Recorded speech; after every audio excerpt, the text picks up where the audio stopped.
यीशु मसीह के ज़िंदा जलाली और पुरफज़ल नाम में आपके मेज़बान राजा बाबू मसीह की तरफ से आपकी खिदमत में सलाम पहुँचे। और मैं आपको अपने यूट्यूब चैनल यहोवा टीवी में वेलकम करता हूँ और मैं उम्मीद करता हूँ कि आप सब खैरियत से होंगे।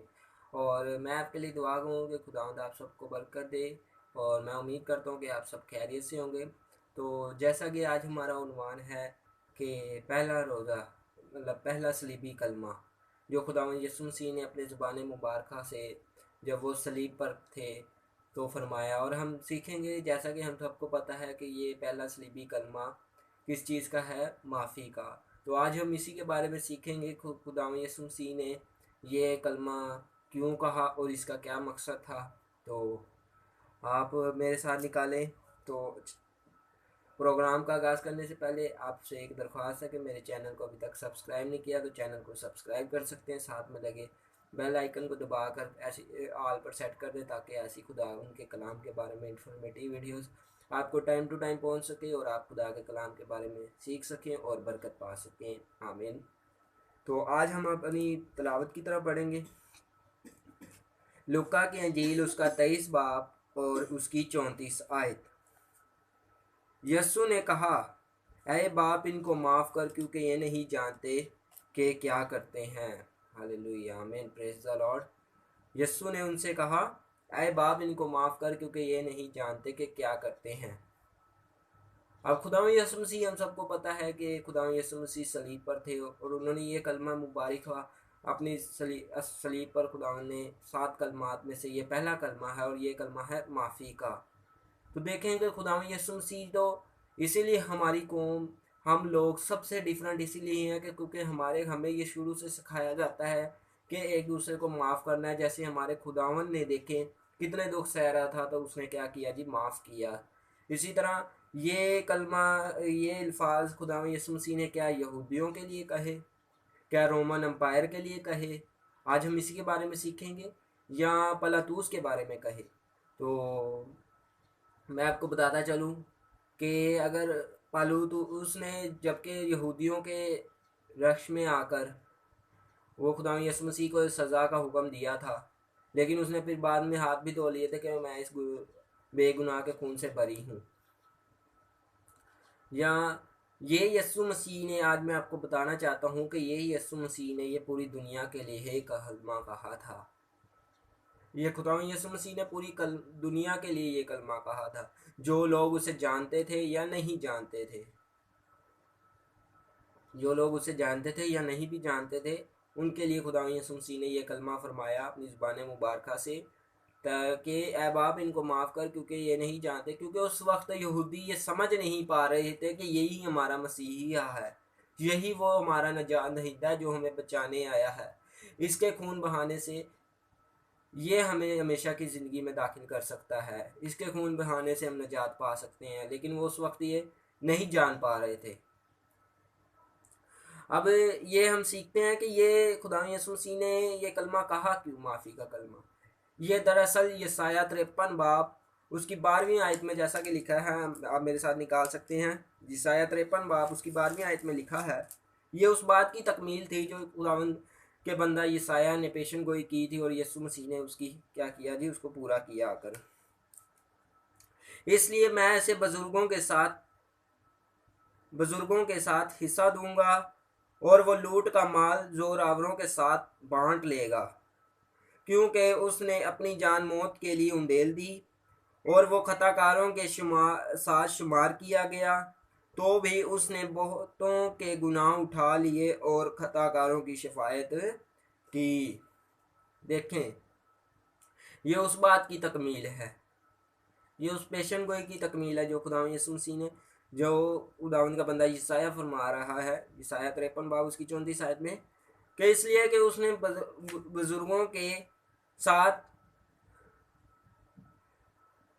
हिस्सा दूंगा और वो लूट का माल जोरावरों के साथ बांट लेंगे, क्योंकि उसने अपनी जान मौत के लिए उंडेल दी और वो खताकारों के साथ शुमार किया गया। हम सब जानते हैं कि उसके साथ 2 डाकू को भी सलीब दी गई थी खुदावंद यीशु मसीह के साथ, जबकि वो उसके अंदर कोई भी गुनाह नहीं था, क्योंकि वो कहता है कि कौन है जो मुझ में गुनाह साबित करे। जबकि वो बेगुनाह था, लेकिन उसने क्या किया जी, हमारे लिए सज़ा सही, ताकि वो उसने हम सब के गुनाह उठा लिए। और फिर वो क्या कहते हैं, और खताकारों की शफायत की। फिर भी उसने क्या किया जी, उसने हमें माफ़ किया, उन लोगों को माफ़ किया जिन्होंने उस टाइम उसे खुदावन को सलीब पर दिया था, मसलूब किया था। उसके बाद हम जैसा कि देखते हैं स्टीफनस के बारे में। स्टीफनस भी इस बात की तकमील कर रहा था, खुदावन यीशु मसीह का बरगजिंदा बंदा था जैसा कि वो, तो वो भी इस बात की तकमील कर रहा था कि ऐ बाप इनको माफ़ कर, क्योंकि ये नहीं जानते कि क्या करते हैं। वो भी एग्जैक्ट खुदावन यीशु मसीह की ही बताई हुई राह पर चलता था, बताई हुई राह को पूरा कर रहा था। अब यहाँ पर देखते हैं कि जब खुदावन यीशु मसीह एक बच्चे थे, आज मैं आपको एक थ्योरी बताना चाहता हूँ कि यीशु मसीह जब एक छोटे से बच्चे थे और जब वो मिस्र की तरफ जा रहे थे, तो मरियम और यूसुफ को जो उनसे डाकुओं ने घेर लिया। लेकिन जब उन्होंने देखा खुदावन यीशु मसीह को, तो उन्हें बहुत मासूम सा बच्चा लगा। तो उन्होंने क्या, उस डाकू ने क्या किया जी, उसने उन्हें छोड़ दिया। तो वो डाकू कौन था जी?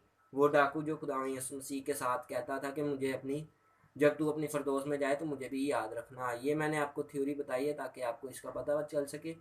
तो खुदावन यीशु मसीह ने जब उन्हें अपने पास देखा होगा, तो खुदावन ने खुश देखकर उसे यकीनन खुश हुआ होगा।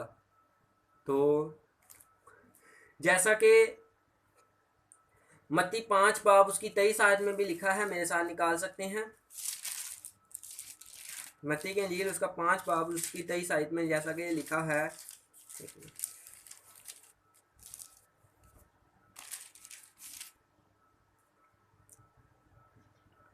बस अगर तू तुम तो बस अगर तू कुर्बान गाह पर अपनी नज़र गुजरानता हो और वहाँ तुझे याद आए कि मेरे भाई को मुझसे कुछ शिकायत है, तो वहीं कुर्बान गाह के आगे अपनी नज़र छोड़ दे और जाकर पहले अपने भाई से मिलाप कर, तब आकर अपनी नज़र गुजरान। यहाँ पर भी खुदा यीशु मसीह यही फरमा रहे हैं कि अगर तेरे भाई से तेरी कोई भी गिला हो, या कोई भी तेरे भाई से अगर कोई लड़ाई हो, तो तू क्या कर जी, उसे पहले जाकर क्या कर, माफ़ कर, उससे मिलाप कर, फिर तू अपनी नज़र को क्या कर, कुर्बानी को जो सा गुजरान।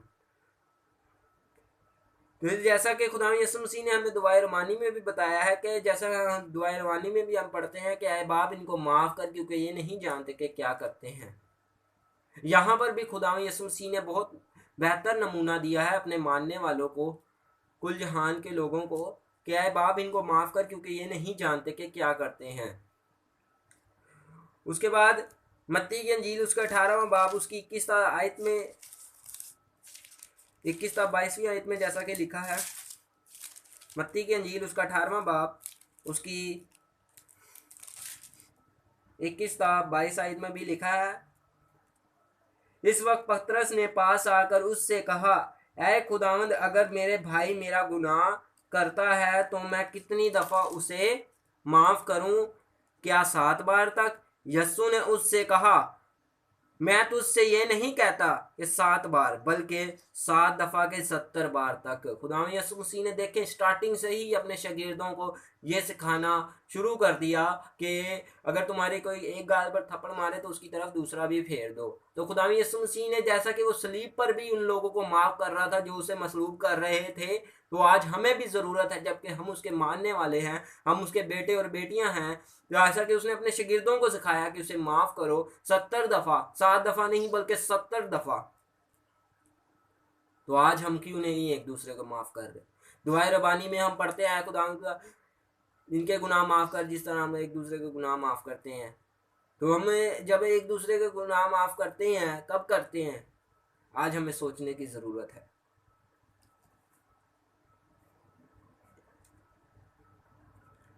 और मैं उम्मीद करता हूँ कि खुदा यीशु मसीह ने देखें कितनी ही मोहब्बत से सलीब पर भी अपनी जान देते हुए भी हमें माफ़ किया है। तो हम तो उसके बेटे और बेटियां हैं, हम तो उसके मानने वाले हैं, हम तो उसके फॉलोवर हैं। अब इंस्टाग्राम पे, टिकटॉक पे जो फॉलो हम चेक करते हैं, एक दूसरे को फॉलो करते हैं, तो जो रील बना रहा होता है उसी के मुताबिक हम भी बनाते हैं। तो ये तो हमारा खुदा यीशु मसीह है, ये तो हमारा खुदा है। जैसा वो सिखाता है, जैसा वो करने को कहता है, वैसा क्यों नहीं करते हम? जैसा वो चाह रहा है हम क्यों नहीं वैसा करते? आज जरूरत है अपने आप को बदलने की। जैसा कि खुदा यीशु मसीह के पास उस गुनाहगार औरत को लाए और उससे कहा जी ये बदफेली ऐन वक्त पर पकड़ी गई है, बदफेली करते हुए, गुनाह करते हुए। तो खुदावन ने उससे कहा कि तुम में से ऐसा कौन है जिसने कभी गुनाह नहीं किया। वो फिर भी चाह रहे थे कि ये इसका फैसला करें और इसको संसार करें, जबकि वो फरीसी चाहते तो वो खुद भी फैसला कर सकते थे, लेकिन वो यस्सु का जमाने के लिए उसके पास लाए कि यस्सु ने उनके गुनाह लिखे वहां पर। उसने एक का लिखा वो चला गया, दूसरे का लिखा वहां चला गया। तो देखें वहां पर भी खुदा यीशु मसीह ने उस औरत को माफ किया। आज हमें ज़रूरत है, जबकि हम उसके फॉलोअर हैं, हम उसके मानने वाले हैं, तो हमें भी एक दूसरे के गुनाहों को माफ़ करना है, जिसे हमारे खुदा यीशु मसीह ने हमें फरमाया कि एक दूसरे के गुनाहों को माफ़ करें। तो खुदावंद आप सबको एक इस कलाम के वसीला से बरकत दे, और मैं उम्मीद करता हूँ कि आपने इस कलाम के वसीला से बरकत पाई होगी। खुदावंद आप सबके साथ हो। मैं आपके लिए दुआ करना चाहता हूँ। अगर आपकी कोई भी परेशानी, दुख, तकलीफ, बीमारी है, परेशानी, टेंशन है, खुदा बाप, खुदा बेटे, खुदा रूहुल कुदूस तेरे हजूर झुक जाता, तुझसे दुआ करता, तुझसे फरियाद करता, क्योंकि आप ही दुआओं के लायक खुदा है, सजदा के लायक खुदावंद है। आपके हजूर झुक जाते, आपसे फरियाद करते। इन तमाम लोगों के लिए जो मेरी वीडियो देख रहे हैं, इन सबको बरकत दे, इनके घरानों को बरकत दे, आटे पानी तेल कुपी में बरकत डाल। जॉब्स नहीं है, जॉब दे। बीमारियां, टेंशनें, दुख, तकलीफें, क्राइसिस यीशु के नाम से जाती रहे, और ये अकबर तेरे जलाल को देखकर तेरी शुक्रगुजारी करे और तेरा नाम इज्जत और जलाल पाए। मांगता हूँ आप ही के प्यारे बेटे खुदा यीशु मसीह के नाम से है, आमीन आमीन। Praise the Lord. मैंने आपके लिए दुआ की है और मैं उम्मीद करता हूँ कि आपने इस कलाम के वसीला से बहुत ही ज़्यादा बरकत पाई होगी। और अगर आपको ये वीडियो अच्छी लगी है तो वीडियो को लाइक कर दें, शेयर कर दें, और चैनल को सब्सक्राइब करके बेल आइकन को दबा दें, ताकि ऐसी खुदा उनके कलाम के बारे में इंफॉर्मेटिव वीडियो आपको टाइम टू टाइम पहुंच सके और आप खुदा के कलाम के बारे में सीख सकें। और इस वीडियो को शेयर भी करें, ताकि खुदा की कलाम रूहों को बचाने की वसअत में आप भी उसके शरीक हों। खुदा आप सबको बरकत दे। God bless you all, stay bless and keep watching यहोवा टीवी। आमीन।